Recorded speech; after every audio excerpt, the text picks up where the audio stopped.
देश भर में कोरोना के मामलों में बड़ा उछाल। एक दिन में बढ़े 9,996 मामले, कुल संख्या 2,86,779 हुई।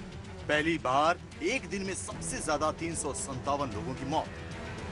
महाराष्ट्र में कोरोना के मामले बढ़कर 1 लाख के करीब पहुंचे। उद्धव ठाकरे ने कहा, हालात की समीक्षा के बाद लगा लॉकडाउन जरूरी है, जो सख्ती से लागू करेंगे। महाराष्ट्र में औरंगाबाद सेंट्रल जेल के 60 से ज्यादा कर्मचारियों और कैदियों के कोरोना पॉजिटिव होने की खबर।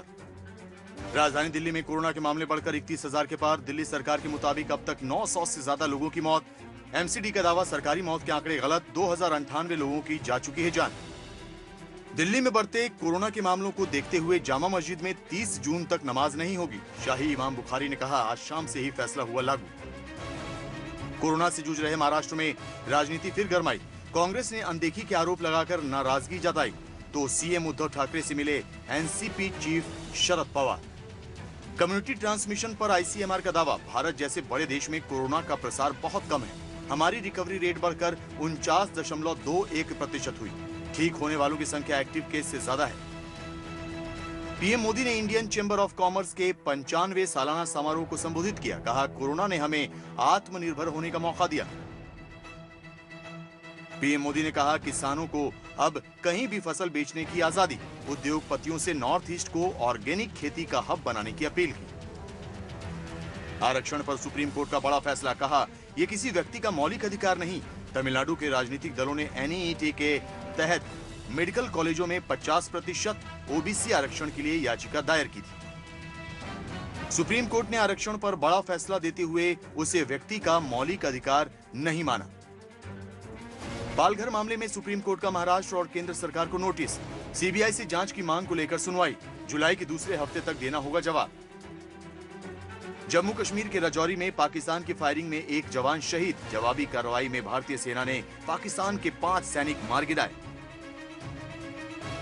जम्मू कश्मीर के हंदवाड़ा में नार्को टेरर मॉड्यूल का भंडाफोड़। लश्कर के 3 आतंकी समेत करीब 1.5 करोड़ कैश और 100 करोड़ की हेरोइन बरामद। राजस्थान में राज्यसभा चुनाव से पहले पारा चढ़ा। सीएम अशोक गहलोत ने बीजेपी पर विधायकों को खरीदने के आरोप लगाए। विधायकों को रिजॉर्ट में शिफ्ट किया गया। सीएम गहलोत के विपरीत डिप्टी सीएम का खरीद फरोख्त पर बयान। सचिन पायलट ने कहा, यह महज अफवाह है। शाम को विधायकों के साथ सीएम डिप्टी सीएम की बैठक हुई। बिहार में भी सियासी पारा गरमाया। लालू यादव के 73वें जन्मदिन पर जेडीयू ने 73 संपत्तियों वाले पोस्टर लगवाए। बेटे तेजस्वी ने पिता से मिलकर केक काटा। देश भर में शेल्टर होम के बच्चों की हालत पर सुप्रीम कोर्ट गंभीर। चेन्नई के शेल्टर होम में 35 बच्चों को कोरोना होने पर तमिलनाडु सरकार को नोटिस जारी किया गया।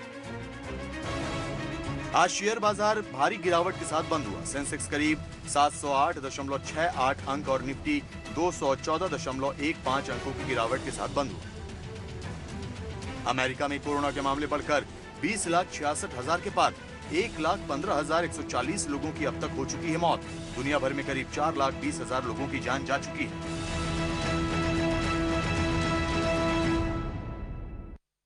नमस्कार, मैं हूं अमीश देवगन और आप देख रहे हैं डिबेट का सर्वश्रेष्ठ शो टक्कर। आज स्पेशल एडिशन में मैं लाइव डिबेट में कुछ तथाकथित इस्लाम के जानकार, हिंदू धर्म के जानकार जो अपने आप को बनते हैं, उनको एक्सपोज करूंगा, जो सैनिटाइजर के नाम पर अपनी दुकान चला रहे हैं।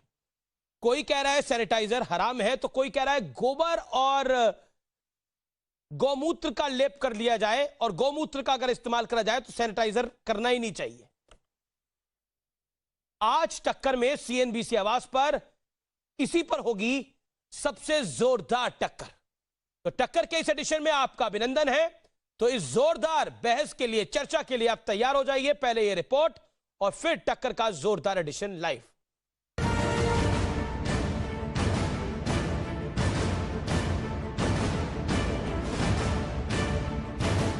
कि सैनिटाइजर आजकल जितने भी मार्केट में अवेलेबल हैं वो सारे के सारे अल्कोहल से निर्मित हैं, शराब से बनाए गए हैं और शराब इस्लाम में पूरी तरह बैन है।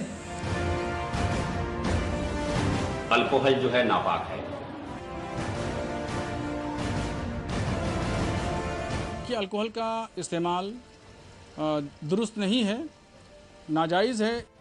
कोरोना से तो जनाब बाद में लड़ लीजिएगा, पहले इन मौलानाओं की समस्या सुलझा लीजिए।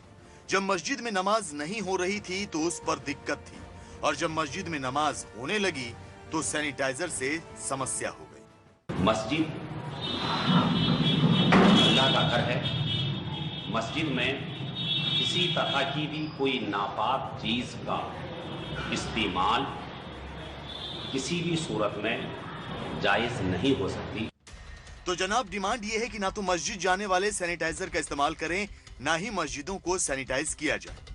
ये हाल तब है जब दुनिया में हर देश के डॉक्टर और हेल्थ डिपार्टमेंट ये कह रहे हैं कि कोरोना से बचाव के लिए अल्कोहल वाले सैनिटाइजर का इस्तेमाल किया जाए। जहाँ तक अल्कोहल की बात है तो आप देखिए, सारी दवाओं सारी मेडिसिन में होता है, और अगर जान बचाने के लिए आपको कहीं अल्कोहल भी लेना पड़ जाए तो वो भी लेना पड़ेगी। तो ये कौन सा इस्लाम, कौन सा दीन पढ़ चुके हैं, कौन सा दीन जानते हैं, मैं नहीं समझ पा रहा हूँ। हालांकि कफ सिरप समेत तमाम दवाओं में भी अल्कोहल का इस्तेमाल किया जाता है, और कहने को तो ये भी कहा जाता है कि मुसलमानों के लिए टीवी से लेकर फिल्म स्क्रीन पर दिखना भी हराम है। मुस्लिम समाज के तमाम लोग फिल्में देखते हैं, और कई मौलाना तो रोजाना टीवी बहस का हिस्सा भी होते हैं। हालांकि इससे पहले मथुरा के कुछ बड़े मंदिरों के पुजारी भी सैनिटाइजर के इस्तेमाल पर विरोध जता चुके हैं, और अखिल भारतीय हिंदू महासभा के राष्ट्रीय अध्यक्ष चक्रपाणी महाराज तो कह रहे हैं कि धार्मिक स्थलों पर सैनिटाइजर की जगह गोमूत्र और गोबर का लेप लगाया जाए। आपके मन में विचार आ रहा होगा कि आज अमीश देवगन जब राजस्थान में इतने विधायकों का बवाल मचा पड़ा है, चाइना के बॉर्डर पे ये हो रहा है, ये इस बहस को क्यों कर रहे हैं? इसलिए कर रहा हूं कि ये तमाम लोग मदद तो नहीं कर सकते, लेकिन सैनिटाइजर के नाम पर इतना बड़ा कंफ्यूजन और घालमेल पैदा करने की कोशिश कर रहे हैं कि जान आफत में आएगी लोगों की। इलाज एक का नहीं कर रहे हैं, लेकिन नुकसान सैकड़ों को कर रहे हैं। इसीलिए इन्हें एक्सपोज करने का भी जरूरत है, और पब्लिक तक ये बात पहुंचाने की भी जरूरत है। जान पर भारी कट्टर सोच का विश्लेषण आज आपको जरूर सुनना चाहिए। दिल्ली की जामा मस्जिद को हाल में सैनिटाइज किया गया। इंडोनेशिया, टर्की, इराक में हजारों मस्जिदें सैनिटाइज की गई। ये इस्लामिक देश है। भारत में सैनिटाइजर को एंटी इस्लाम बताया जा रहा है। ये गैंग चालू हो गया है।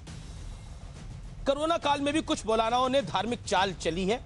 इस्लाम भी कहता है कि जान बचाने के लिए सब कुछ है। कई रिसर्च में साबित हुआ कि इंसान के शरीर में भी बनता है अल्कोहल। कई रिसर्च में ऐसा शामिल हुआ, ग्लोबल रिसर्चेस के अंदर। मैं बढ़ता हूं आगे। मेरे साथ आज कौन कौन मेहमान जुड़ रहे हैं मेरे साथ इस पर बात करने के लिए?